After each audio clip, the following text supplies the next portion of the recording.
How to present economics exam 24। बात करूंगा आज प्रेजेंटेशन कैसे देनी है भाई।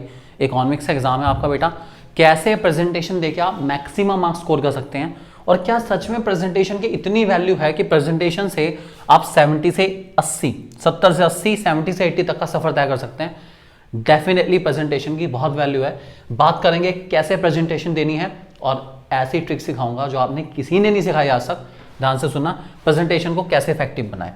सबसे पहले बात करते हैं इंडियन इकोनॉमिक डेवलपमेंट की।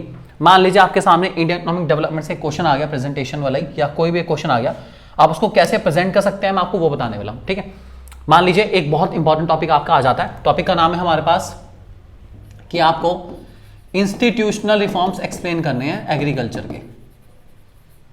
ठीक है, तो इंस्टीट्यूशनल रिफॉर्म्स आप एक्सप्लेन कर रहे हैं। ठीक है, अब सबसे पहला मान लीजिए एग्जांपल, हमारा पहला इंस्टीट्यूशनल रिफॉर्म है, उसका नाम है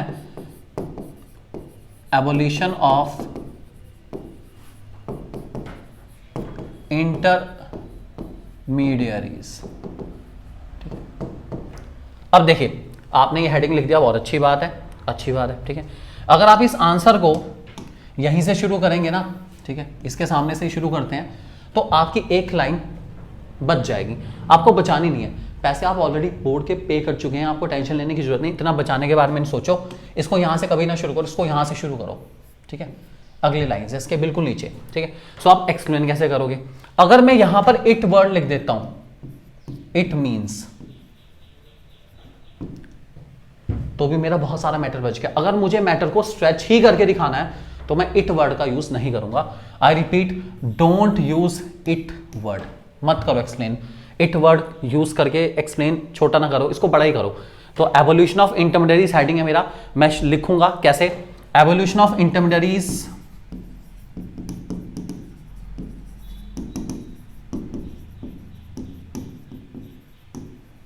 ठीक है मीन्स। अब देखो ध्यान से, इतना सा ये लिखने पर जो हेडिंग है मेरा, एज इट इज हेडिंग लिखने पर मेरे 3-4 वर्ड्स अप्रोक्सीमेटली मेरी हाफ लाइन ज्यादा लिखी गई। ठीक है, एक हाफ लाइन मेरी इसकी वजह से ज्यादा लिखेगी और एक मैंने यहां पर मार्जिन जो थोड़ा उसने भी मुझे बचा दिया। करना कुछ नहीं है, यहां पे अगर खाली खाली लगे तो इसको अच्छे से अंडरलाइन कर देना। अंडरलाइन करने से वेटेज बढ़ जाती है आंसर की, ध्यान रख के चलेंगे। तो पहला रूल यही, कभी भी जहां पे हेडिंग लिखा उसके सामने से एक्सप्लेनेशन नहीं लिखनी, बिल्कुल भी नेक्स्ट लाइन से लिखनी है। और इट वर्ड का यूज करते हुए लिखना। जो भी हेडिंग है आपका, चाहे वो सीलिंग हो, लैंड होल्डिंग है, कोई भी हेडिंग हो, किसी भी टॉपिक का कोई भी हेडिंग हो आपका, जो आप लेना चाहें, स्मॉल स्केल इंडस्ट्री की मान लीजिए फीचर पूछ लेते हैं तो आप बता देंगे भाई एम्प्लॉयमेंट फ्रेंडली है। Employment friendly means this this this and this is this. तो प्रेजेंटेबल थोड़ा सा होना चाहिए, आपको प्रेजेंटेबल अपने आंसर को बनाना पड़ेगा ताकि आपको मैक्सिमम मार्क्स मिल पाए, मैक्सिमम वेटेज मिल पाए। इस बात को ध्यान रख के चलना। ठीक है, दूसरी चीज, आपका कोई भी ऐसा टॉपिक आ जाता है, मान के चलते हैं, ठीक है, कोई भी ऐसा टॉपिक आ गया आपका जो कि आपके आंसर के लिए जिसमें बहुत सारे हेडिंग है या जिसके बहुत सारे, मान लीजिए मैक्रो से लेके चलते हैं, आपका ऑब्जेक्टिव्स ऑफ गवर्नमेंट बजट आपका टॉपिक आ जाता है। ठीक है, और आपसे पूछे जाते हैं explain any 3 objectives of government budget. ठीक है, तो आप कैसे लिखेंगे। ठीक है, आप पहले बताएंगे गवर्नमेंट बजट, मीनिंग आप लिख देंगे गवर्नमेंट बजट का। ठीक है, उसके बाद आप बताएंगे गवर्नमेंट बजट के ऑब्जेक्टिव्स। प्रेजेंटेबल बनाइए, first point, second point, third point. आराम से आपकी 4-5-6 लाइन तो इन्हीं सिर्फ और सिर्फ क्लाउड्स में कवर हो गई। अभी तक आपने ऑब्जेक्टिव शुरू भी नहीं करे, इनके नाम जो भी हैं लिख दो, जो आप एक्सप्लेन कर रहे हो वो लिख दो, और उसके बाद यहां से शुरू करो। फर्स्ट ऑब्जेक्टिव, उसका नाम दो, उसकी डिटेल लिखो। डिटेल ध्यान रखना, हेडिंग डालने के बाद नेक्स्ट लाइन से स्टार्ट करना। प्रेजेंटेबल और बेटर हो जाता है, आंसर में अच्छे मार्क्स मिलने के चांसेस बढ़ जाते हैं।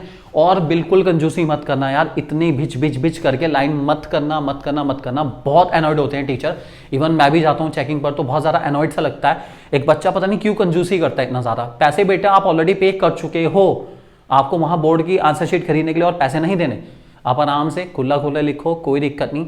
एक एक्सप्लेनेशन, आई रिपीट, एक एक्सप्लेनेशन हो जाने के बाद एक लाइन छोड़ो, उसके बाद अगला हेडिंग डालो, नेक्स्ट लाइन से उसके एक्सप्लेनेशन शुरू करो। कंजूसी मत करो, मत करो, मत करो। ध्यान रखना, ये गलती मत करना।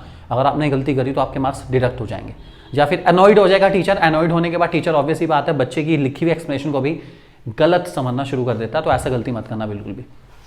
दूसरी चीज, किसी भी चीज की एक्सप्लेनेशन आप लिख रहे हैं, आई रिपीट, किसी भी चीज की एक्सप्लेनेशन आप लिख रहे हैं, जो भी उस एक्सप्लेनेशन का मेन वर्ड है, ठीक है, मान लीजिए एग्जांपल लेके चलते हैं हम लोग, लेट अस सपोज हम ऑब्जेक्टिव ऑफ गवर्नमेंट बजट के अंदर reducing inequality of income and wealth लिख रहे हैं, ठीक है। So reducing inequality of income and wealth का मेन पर्पस क्या है? रिच और पुअर के बीच के गैप को रिड्यूस करना, ठीक है। सो द मेन ऑब्जेक्टिव और the main theme of this particular objective is to reduce the inequality of rich and poor.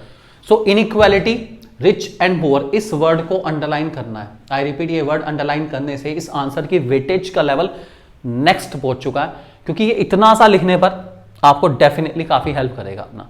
तो आपको प्रेजेंटेबल बनाना पड़ेगा अपने क्वेश्चंस को। मैं आपको टॉपर की शीट दिखाऊंगा, उस टॉपर की शीट से आपको पता चल जाएगा आप कैसे कैसे और अपने आंसर को इफेक्टिव बना सकते हैं। सो अच्छे से करेंगे आप, बढ़िया तरीके से, जो मैंने आपको बताई हैं 2 मेथड जिससे आप अपने आंसर को बहुत अच्छे से स्ट्रेच कर सकते हैं, डेफिनेटली आपके काम आने वाली है। Thank you very much.